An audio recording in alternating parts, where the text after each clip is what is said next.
Good evening everyone. Welcome to zero association. तो आज हम लोग वैसे भी बहुत दिन बाद मिल रहे हैं, क्योंकि मेरे पास बच्चों के बहुत सारे प्रश्न आ रहे थे। मिलते भी हैं कॉलेज में तो अलग अलग चीज़ें पूछते हैं, और उनको मेनली डाउट यही रहता है कि जो अभी आरजीपीवी के एग्ज़ाम आने वाले हैं, तो बहुत लोगों को ये रहता है कि सर कॉपी बहुत हार्ड चेक होती है, कैसे होता है, कैसे लिखें। बहुत सारे बच्चे फर्स्ट ईयर में होंगे, उनको नहीं समझ में आ रहा है कि कैसे लिखना है कॉपी में, किस तरीके से होता है। तो थोड़ा सा कैजुअल रखते हैं इस बातचीत को और समझने की कोशिश करते हैं। क्योंकि मैंने पढ़ाया भी हुआ है और मैं कॉपी भी चेक करने जाता हूँ, तो मैं इन चीज़ों को सिंक करके आपको ठीक से बता पाऊंगा कि बेसिकली जो टीचर होता है उससे आप ज़्यादा से ज़्यादा नंबर कैसे खींच सकते हो। तो सबसे पहला पॉइंट, जब भी आप पेपर सॉल्व करो, पढ़ने जाओ जब भी, तो आप एक चीज़ ध्यान रखो कि जो क्वेश्चन आता है आपको उसको सबसे पहले करो। अब ये डिपेंड करेगा कि मान लीजिए न्यूमेरिकल या थ्योरी का कॉम्बिनेशन वाला पेपर है, तो अगर आपको न्यूमेरिकल आता है बहुत अच्छे से तो न्यूमेरिकल को सबसे पहले करो।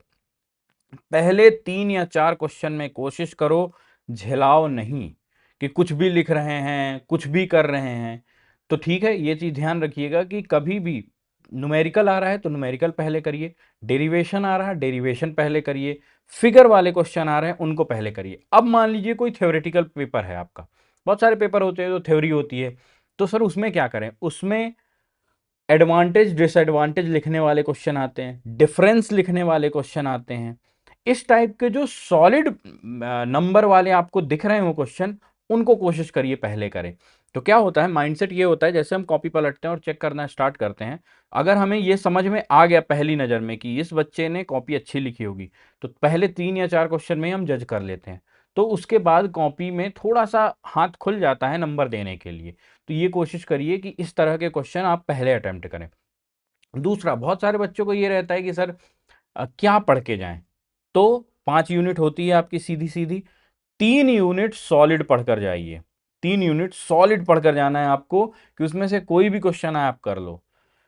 और चौथी और 5वीं यूनिट जो भी हो आपकी, उन 2 यूनिट्स को आपको ऐसा पढ़ के जाना है कि अगर उससे क्वेश्चन आया तो मतलब मोस्ट मोस्ट वाले पोर्शन जिसको बोलते हैं वो आप पढ़ के जाओ। और ये पता कैसे चलेगा कि साहब कौन सी 3 यूनिट अच्छे से पढ़ के जाएं, कौन सी 2 यूनिट थोड़ा कम पढ़ के जाएं? उसका सीधा सीधा है previous year paper. Previous year paper उठाइए, पिछले 3 साल के पेपर आप उठाओगे, आपको वहीं पर क्वेश्चन रिपीटेड मिलने लगेंगे। आपको ये समझ में आ जाएगा कि ये क्वेश्चन बहुत रिपीट हो रहे हैं, या फिर इस यूनिट से क्वेश्चन बहुत खींचे जा रहे हैं। तो उन 3 यूनिट को आइडेंटिफाई करिए, उनको अच्छे से पढ़िए। 5 साल के पेपर अगर आपने कर लिए तो आपका मतलब सब बढ़िया हो जाएगा, उसमें कोई दिक्कत नहीं आएगी। तो क्वेश्चन प्रीवियस ईयर से देखो। जैसे बहुत सारे लोग, वो शिवानी एक पुस्तिका आती है उससे बहुत लोग पढ़ते हैं, वो बेसिकली है क्या?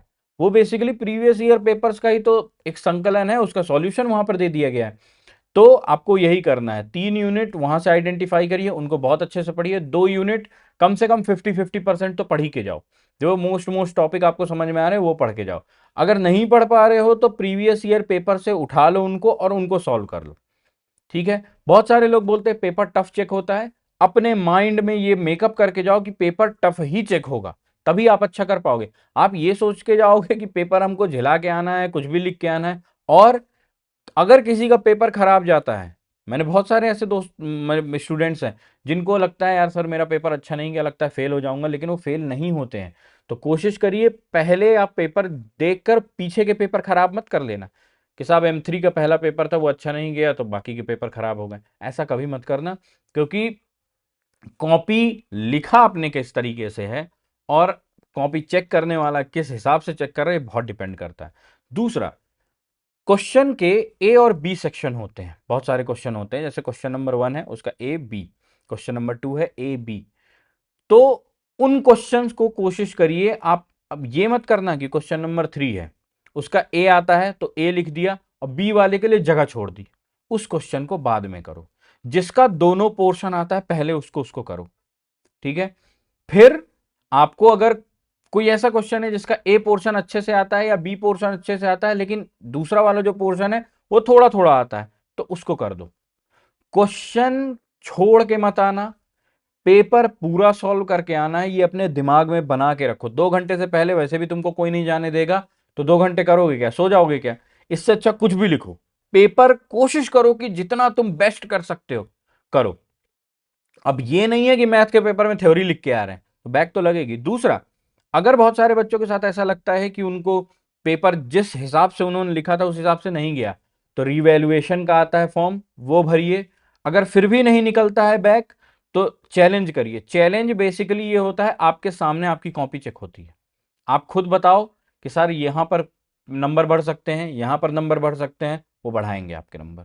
ठीक है, तो रीवेल डालना है, रीटोटल नहीं डालना है। रीवैल्यूएशन में फिर से कॉपी चेक होती है, और चैलेंज अगर लास्ट में होता है, चैलेंज करना है। तो ये कुछ चीजें ध्यान रखिए। और आपको ये ध्यान रखना है कि जो भी आप कर रहे हो, पहले तो थ्योरी पेपर अगर है तो डायग्राम कोशिश करो, डायग्राम या फिर वेन डायग्राम या फिर चार्ट जो बनते हैं ना, जिससे क्या होगा कि 3 पेज अगर आप लिख रहे हो और उसमें से अगर उसका समराइज करके अगर आप कहीं डायग्राम बना देते हो या फिर चार्ट डायग्राम से समझा देते हो, तो इंसान को वो 3 पेज नहीं पढ़ने पड़ेंगे, वो उतना ही देखेगा, वो समझ जाएगा कि आपको आता है, तो नंबर अच्छे मिलते हैं उससे।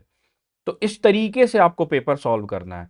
पहले सबसे ज्यादा जो आता है आपको क्वेश्चन, बिल्कुल कॉन्फिडेंट हो, उसी को सॉल्व करो। ठीक है, ट्राई करो कि जो सेक्शन वाइज क्वेश्चन अगर नहीं आते हैं तो उनको बाद में सॉल्व करें। ठीक है, और कभी कभी ऐसा होता है कि मान लीजिए आपको क्वेश्चन सेक्शन वाइज नहीं आ रहे हैं, तो कोशिश करो कि दूसरे वाले का सेक्शन अगर कर भी रहे हो तो थोड़ा क्लियरिटी करके वहां पर लिखिए। और एक पेज खत्म हो तो मेरा सजेशन यही है कि नेक्स्ट पेज से ही अगला क्वेश्चन शुरू करिए। नहीं वहीं पर अगले पेज में ए लिखा, फिर उसी पेज में नीचे कहीं गुजर गुजर में बी लिख दिया, चेक करने वाले को समझ ही नहीं आया कि ए यहां था, बी यहां था, उसने एक ही क्वेश्चन समझ के चेक कर दिया। नंबर तो एक क्वेश्चन के हिसाब से मिलेंगे। तो कोशिश करो कि प्रॉपर आप अलग अलग करो। मेरा सजेशन यही है कि नया क्वेश्चन नए पेज से स्टार्ट करो, तो वो क्या है, दिखता रहेगा अलग से, बड़ा बड़ा हेडिंग डालिए अलग से कि जिससे समझ में आए। ठीक है, तो ये सब चीजें आप लोग अपने दिमाग में रखिए, और बिल्कुल हताश होने की जरूरत नहीं। अगर किसी को ये लगता है कि सर हमने तो कुछ पढ़ा ही नहीं है, ये सबके साथ होता है, सबके साथ पेपर देने से पहले होता है कि हमने कुछ नहीं पढ़ा। जब पेपर हाथ में आता है, जब आप पढ़ते हो, तो आपको भी ये लगता होगा कि यार वाट लग गई, नहीं हो पाएगा। लेकिन जब आप सॉल्व करना स्टार्ट करते हो तो एक फ्लो बन जाता है। तो ये बिल्कुल दिमाग से निकाल दो कि कुछ ऐसा हो गया वैसा हो गया, कुछ नहीं होगा। आराम से चल रही है। 2 तारीख से बहुत लोगों के पेपर भी हैं, तो न्यू ईयर जैसा आप मना रहे हो मनाओ। कोशिश करो कि उससे समय निकाल कर पढ़ो, और वो ट्राई करो कि बेटर तरीके से आप लोग पेपर लिखो। प्रीवियस ईयर पेपर, मैं बार बार कह रहा हूं, previous year question paper is a की, उसको सॉल्व करो। ठीक है, सॉल्व अगर कर पा रहे हो, उस पैटर्न को नोटिस करो कि किस पैटर्न में क्वेश्चन आ रहा है, किस टाइप के क्वेश्चन आ सकते हैं, वो प्रीवियस ईयर पेपर ही आपको बताएगा। ठीक है, तो ये 3-4 चीजें मैंने बेसिक बेसिक सी बताई। अगर किसी को किसी और चीज में डाउट है तो मुझे डेफिनेटली आप लोग कमेंट करके बताइएगा। और अगर आप मुझसे पर्सनली जुड़ना चाहते हैं तो मेरे व्हाट्सअप चैनल का लिंक मैं डिस्क्रिप्शन में डाल दूंगा, आप वहां से जाकर सर्च कर लीजिएगा, या फिर मेरा नाम व्हाट्सअप पे सर्च करिएगा, आपको मिल जाएगा इजीली। तो वहां पर भी अगर आप कुछ अपडेट्स लेना चाहते हैं ले सकते हैं। ठीक है, so goodbye, take care, और जितना अच्छा हो सके पेपर दीजिए, बिल्कुल कॉन्फिडेंट होकर पेपर दीजिए। कोशिश करिए नकल ना लेके जाएं, क्योंकि अगर यूएफएम भर गया तो आपको शायद पता होगा कि अगर यूएफएम भरता है तो पांचों सब्जेक्ट का रिजल्ट नहीं आता है। ठीक है, उसको आपको क्लियर कराने जाना पड़ता है, परेशान हो जाओगे मतलब कुल मिला के। अगर मान लो नहीं आता है, एक वर्स्ट कंडीशन ले लिया, सबसे बुरी कंडीशन, अगर नहीं आता है, फेल हो गए, एक सब्जेक्ट में होगा ना यार, बैक तो एक में आएगी, यहाँ पर पांचों सब्जेक्ट का रिजल्ट रुक जाएगा, फिर दिक्कत होगी। तो इसीलिए कोशिश करो ये सब अनफेयर मीन मतलब गलत चीजें मत करिए, बढ़िया ईमानदारी से पेपर दीजिए, कॉन्फिडेंट होकर पेपर दीजिए। ठीक है, so best of luck and take care.